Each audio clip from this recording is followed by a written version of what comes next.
Pessoal, convidado do programa de hoje começou a empresa dele com um escritório montado no quarto do apartamento. E hoje tem uma empresa presente em 41 países, 25 mil funcionários e um faturamento previsto de 3 bilhões de reais. Essa história incrível que a gente traz hoje aqui no Conexão CEO é a do Marco Stefanini, um geólogo de formação e tecnólogo por adoção, que criou uma das companhias mais internacionalizadas do Brasil. Marco, muito obrigado por estar aqui no Conexão CEO, nos estúdios da B3. É um prazer recebê-lo aqui hoje.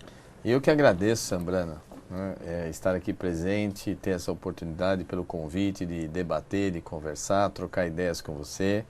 E você sabe que eu sou um entusiasta da sua nova iniciativa empreendedora, que eu gosto muito. Muito obrigado, Marco. E eu gostaria de falar um pouco, você começou lá atrás, num quarto do seu apartamento e hoje criou uma empresa muito internacionalizada, me parece que é a quinta empresa mais internacionalizada do país. A quinta empresa brasileira com mais presença internacional que a gente conhece. Mas isso começou lá pelos anos 2000, essas aquisições, não? Como é que foi esse começo de comprar empresas? Comprar empresas? Então, vou tentar resumir a longa história, mas nós temos uma característica mais de empresa de crescimento orgânico.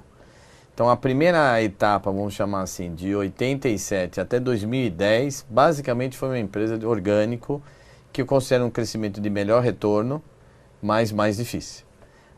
O período de 2011 a 2013 é um período mais rico em aquisições, onde nós fizemos as maiores aquisições, que foram as aquisições internacionais.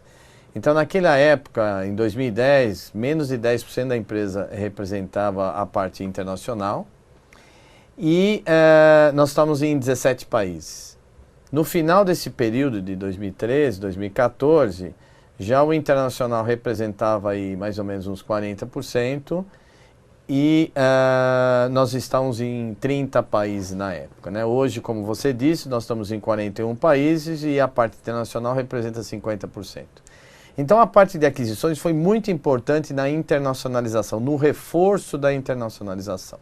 Depois tem um outro período, não sei se você quer que eu fale agora, que é a parte de recentes aquisições, que é o último ciclo, vamos chamar assim de 2015 até agora, vamos chamar até 2020, que é um período onde a gente faz muitas aquisições de empresas pequenas, de empresas de tecnologia. Então já faz muitos anos que ninguém enxerga, mas nós estamos trabalhando duro, de montar todo um ecossistema digital e de inovação. Então são muitas empresas pequenas que nós compramos, que do ponto de vista de ingressos, de receita, não faz grande diferença pelo tamanho do grupo, mas ela faz muita diferença agora em termos de produtos, ofertas e soluções.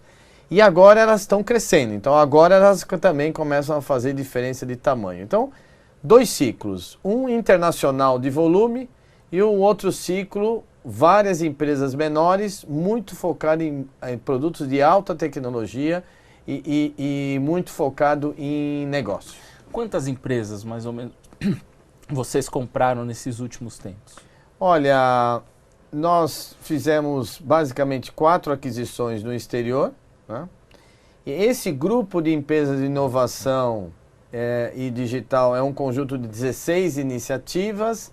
Então você vai dar um pouco mais de 20 e poucas, uns 25 empresas. No total vocês compraram 25 empresas. Isso. Quantas vocês já investiram? Tem uma ideia, Marco? Porque foram tantas ao longo dos anos? É que assim, não é muito dinheiro, principalmente na última fase. São empresas pequenas, muito mais trabalho, dedicação, porque quando a gente adquiria a empresa, a gente permanecia os sócios fundadores como sócios minoritários ou às vezes até casos não.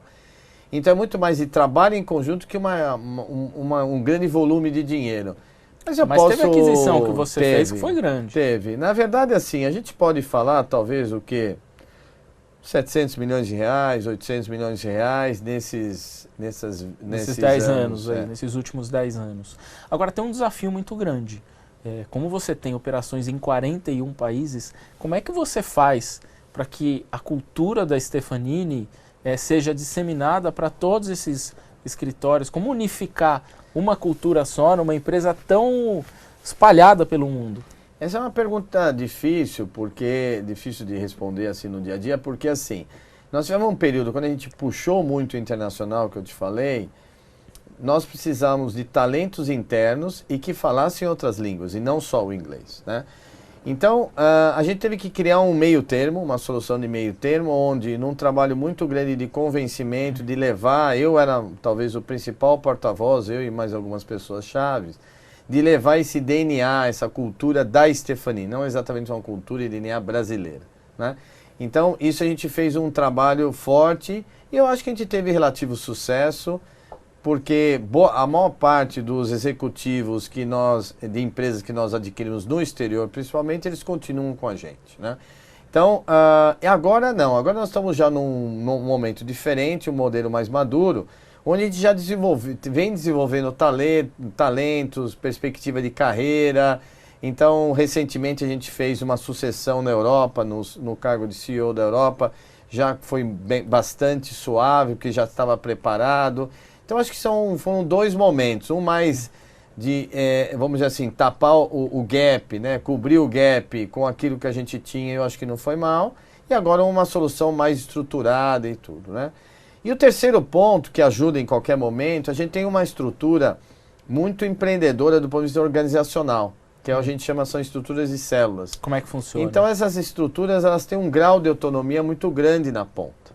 Então, isso facilita essa questão dessa diversificação e essa distribuição geográfica. Então, a gente é dividido em 4 grandes regiões: Norte América e Ásia Pacífico, Europa e Middle East, Latam, sem Brasil e Brasil. São essas 4 regiões. Cada uma tem um CEO e essa estrutura de células.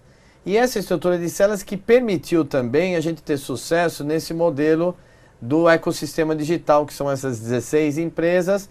Grande parte delas, os sócios fundadores permanecem, praticamente quase todas, uma ou outra que não. E então a gente hoje consegue conviver bem, porque o empreendedor, uma coisa que normalmente não dá certo, quando ele vai dentro de um grupo grande, há um choque de cultura enorme porque ele perde a autonomia. E o nosso modelo de célula, ele ajuda.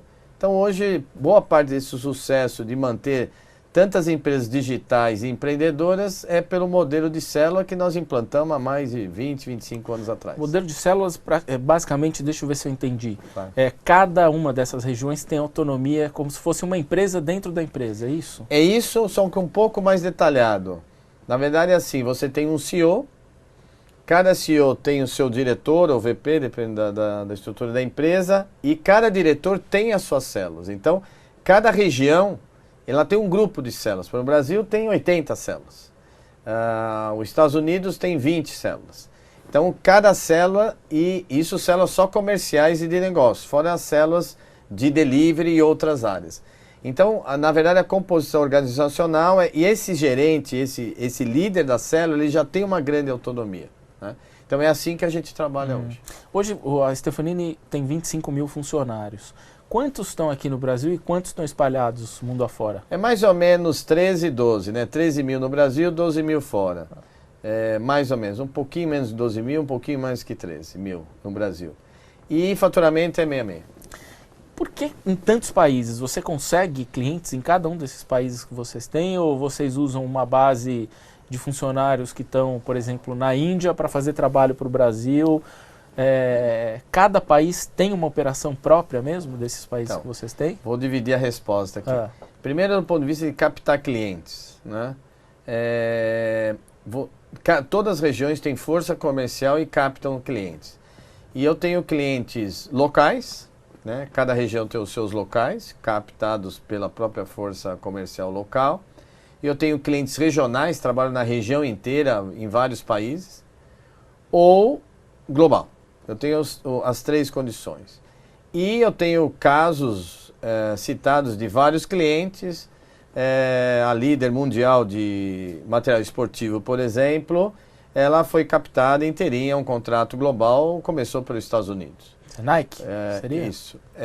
Depois eu tenho outras empresas de consumo, por uma grande empresa de consumo, que é um perfil global que começou no Brasil e foi se estendendo para os demais. Então, eu diria que a iniciativa comercial é presente em todas as regiões, cada um usando das suas melhores forças, né?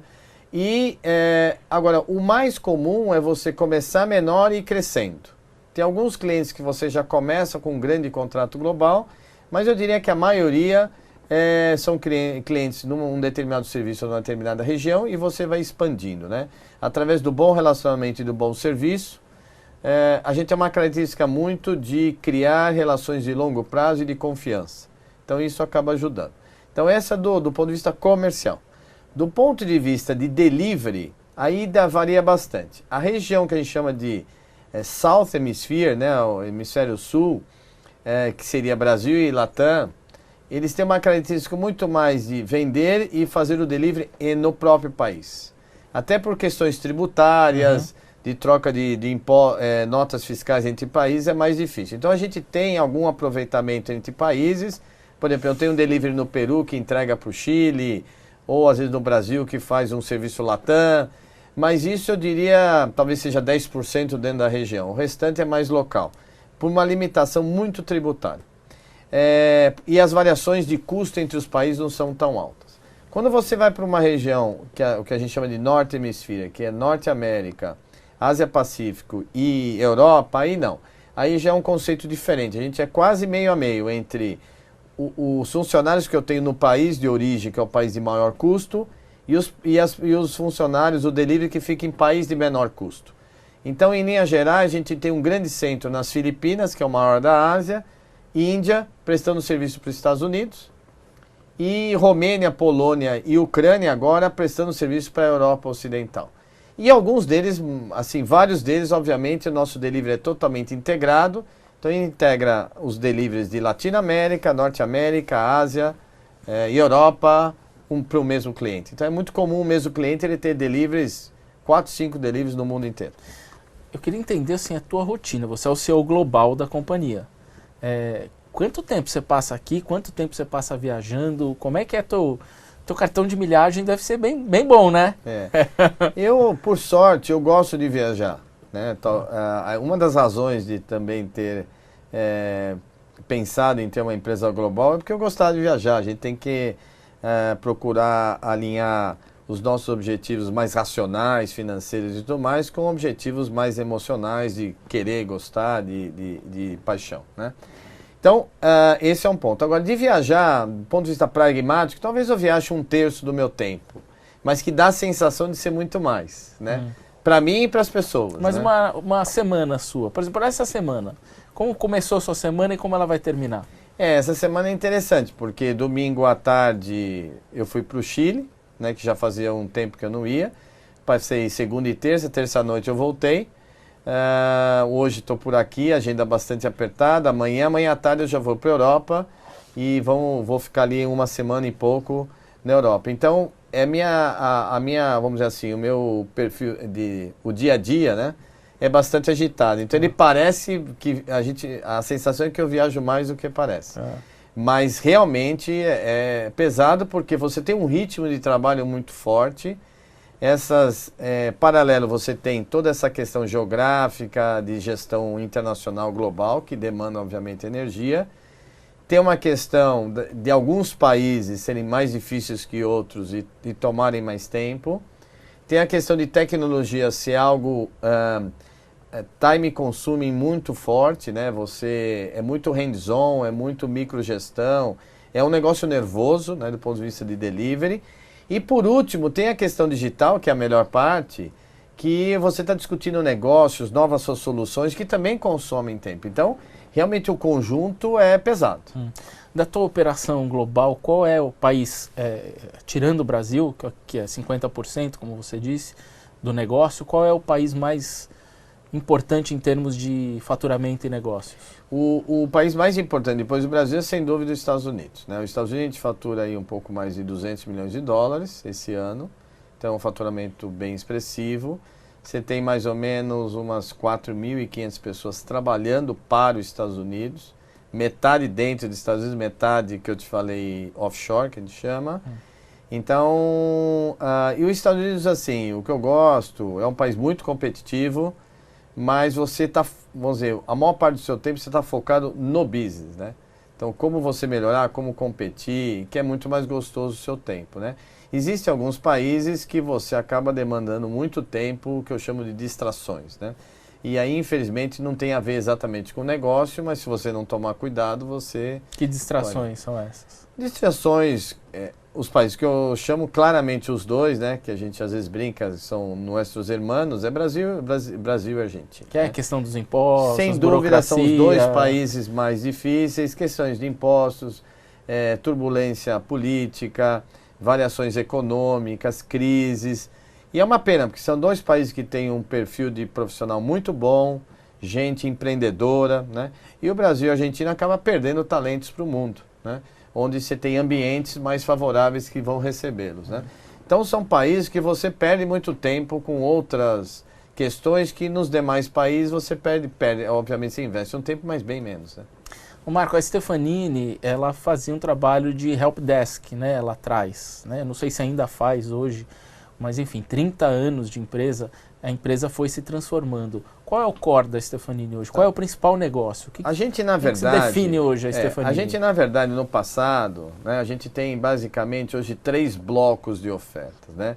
Um bloco que a gente chama mais de TI tradicional, onde o principal era aplicações e não a parte de infraestrutura que você comentou. Então a parte de aplicações sempre gerou muito valor para os clientes, mas sempre através da área de TI, né?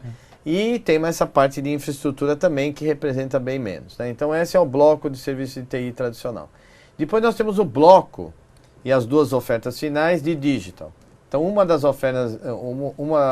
ofertas digitais é o que eles chamam de Agile Development, que é essa metodologia digital, que são os famosos squads e tudo mais, que para nós é uma parte importantíssima do negócio. E a joia da coroa, eu diria que são as ventures, são essas iniciativas digitais, onde a gente despende muito maior energia e onde a gente ainda consegue agregar mais valor, e é um negócio exatamente ganha-ganha. A gente agrega muito mais valor e é um negócio melhor para nós. Então, mas o mais importante é o conjunto da ópera, né? Essa parte tradicional, no fundo, é a plataforma que a gente permite eu construir o Agile Development e permite eu integrar e construir todas essas soluções digitais, né? E cada vez mais a gente tem hoje um perfil de um integrador digital, né? Onde o cliente ele quer ver a solução funcionando e normalmente essa solução é composta de diversos produtos, diversos desenvolvimentos que a gente tem condições de fazer. É isso que eu ia te perguntar. Se eu fosse um cliente hoje chegando para você falando, Marco, eu tenho uma empresa e eu quero contar com os seus serviços, o que você faz na minha empresa? Então, além desse serviço quebrado, eu vou te dar 2 exemplos, tá?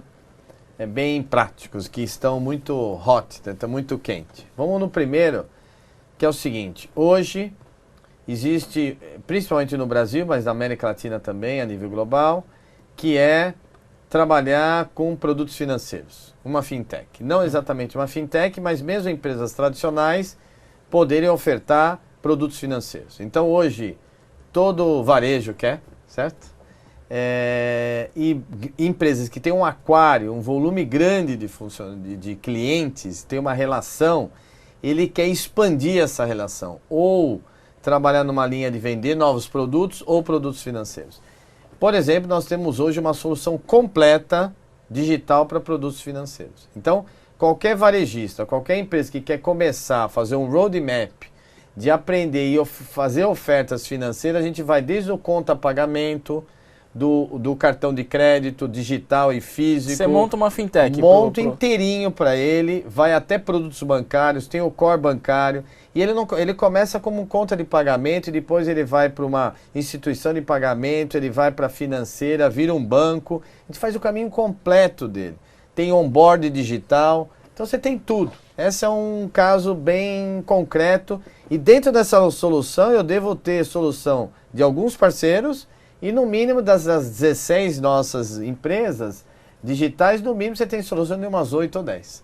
Então esse é o segredo de você trabalhar. Então esse é um caso típico de business e a gente isso faz em várias outras frentes. Por exemplo, dentro do mundo industrial, a gente consegue, por exemplo, fazer a automação desde o chão de fábrica até o SAP, até o digital. Então você faz toda a cadeia produtiva, integrando toda essa questão da IoT, eficiência operacional, no chão de fábrica, logística, a gente consegue. Ou seja, a transformação digital inteira. Transformação digital do business da pessoa. E inteligência artificial, vocês trabalham também então, com isso? Então, inteligência artificial, analytics, é tudo, ele é uma solução, uma tecnologia cross.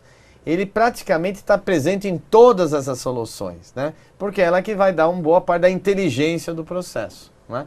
Então, a gente tem uma empresa especializada, muito focada em analytics, grandes projetos, outra de inteligência artificial, soluções cognitivas, e elas são cross, né? Então, eu tenho soluções digitais por negócio, como eu falei, o core bancário, como payments, e eu tenho algumas soluções digitais que são cross, que elas permeiam qualquer tipo de iniciativa digital e qualquer tipo de business. E o principal, a combinação desses dois que é a força.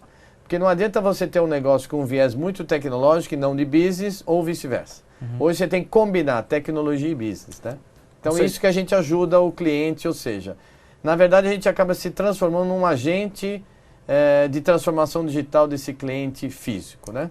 Então, quem quiser uma fintech é só falar com você que você monta pro cara. Então, esse é um ponto interessante que eu estava fazendo uma apresentação para um banco de investimento, para vários investidores agora.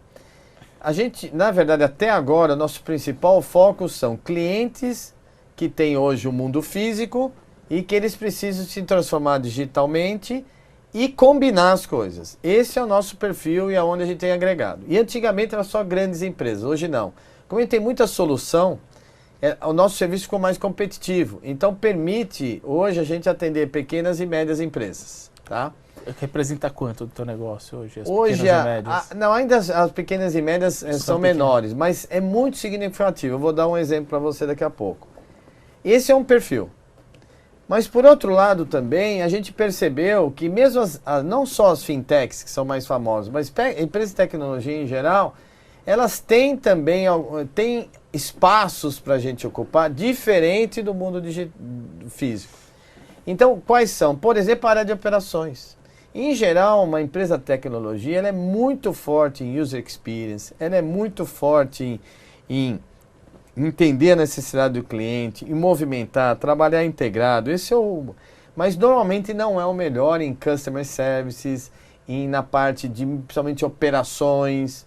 Então isso a gente, por exemplo, eu entro para essa parte. E além disso, nós temos entrado muito com produtos. Porque uma questão de maturidade dessas empresas, ela tinha uma visão parcialmente correta, que elas deveriam desenvolver tudo internamente do ponto de vista de tecnologia.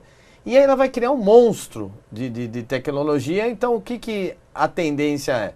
Elas focarem naquilo que agrega valor, aquilo que é o principal delas, aquilo que é o diferencial. Aquilo que é mais outras áreas de tecnologia, ela pode comprar produtos. E aí nós entramos também.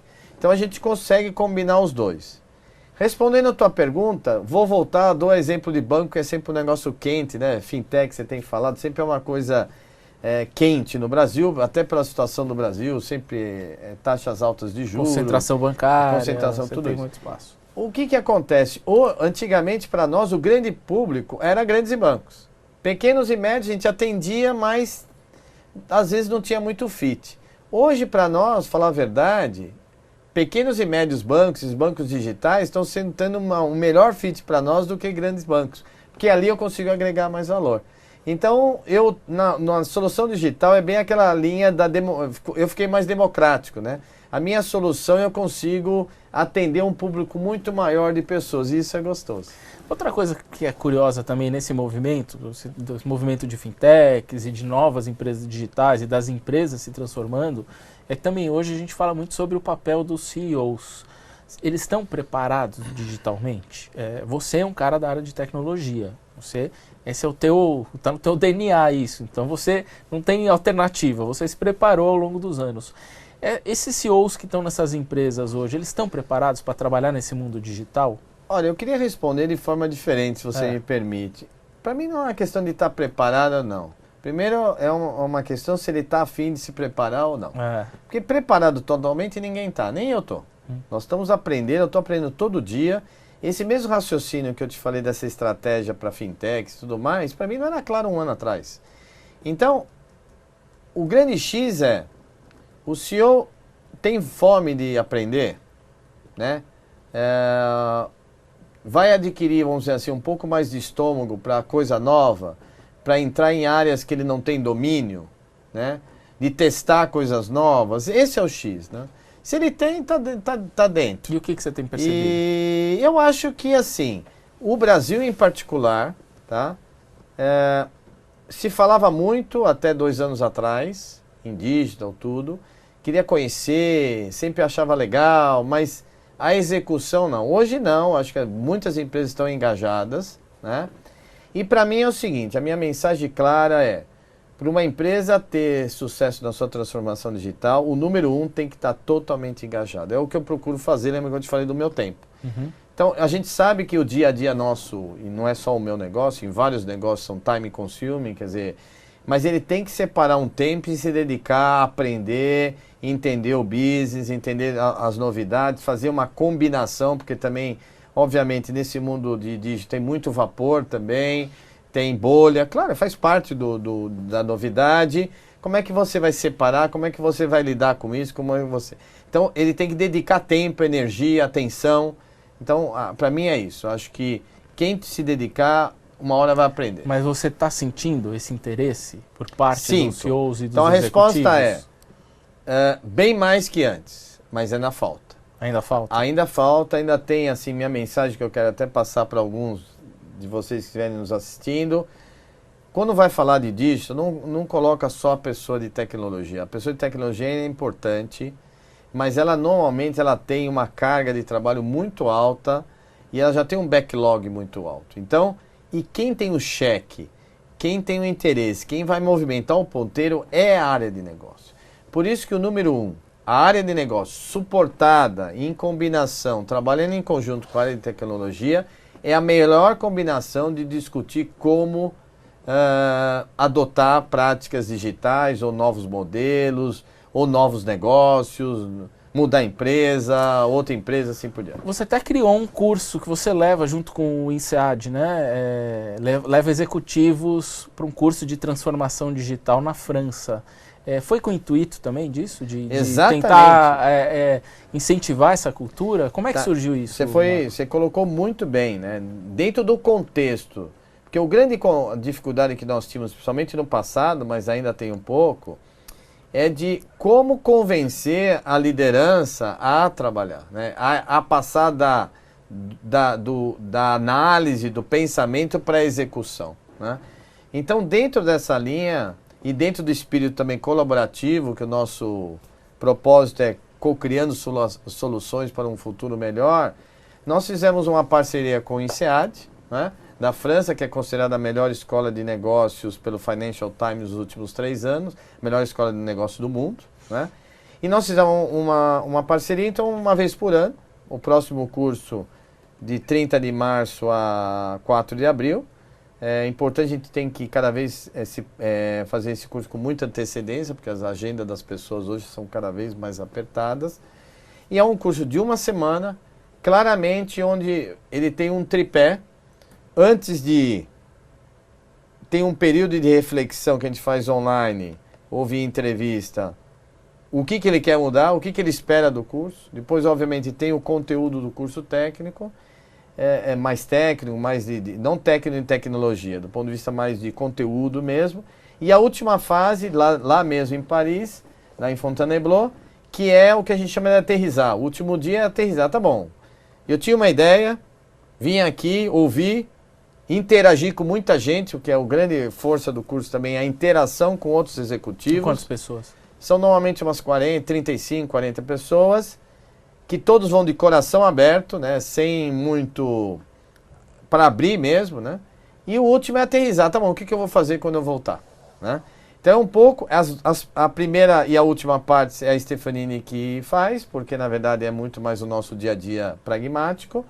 E o conteúdo é do professor Nathan Fur, um americano brilhante, que tem livros sobre... porque também para você inovar você tem que ter metodologia. Sim. Né? Então, mesmo dentro do caos da digital, você tem que ter uma metodologia, uma organização mínima para você atingir o que você quer. Então, esse é um pouco, e a gente faz também consultoria de transformação digital nas empresas, somado com esse curso executivo, obviamente com um nível de custo muito menor e tudo mais. Em paralelo, a gente executa projetos digitais. Para mim é perfeito, de novo, essa combinação tripartite, né? É uma educação mais alto nível, obviamente mais cara para o nível mais alto. Camada média, diretoria, um trabalho forte de transformação digital cultural.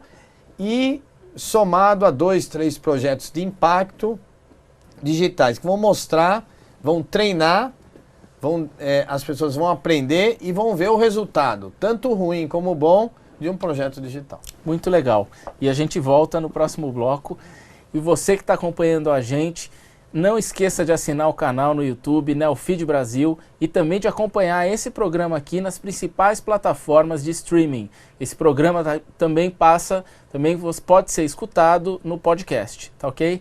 A gente volta daqui a pouco. Muito obrigado.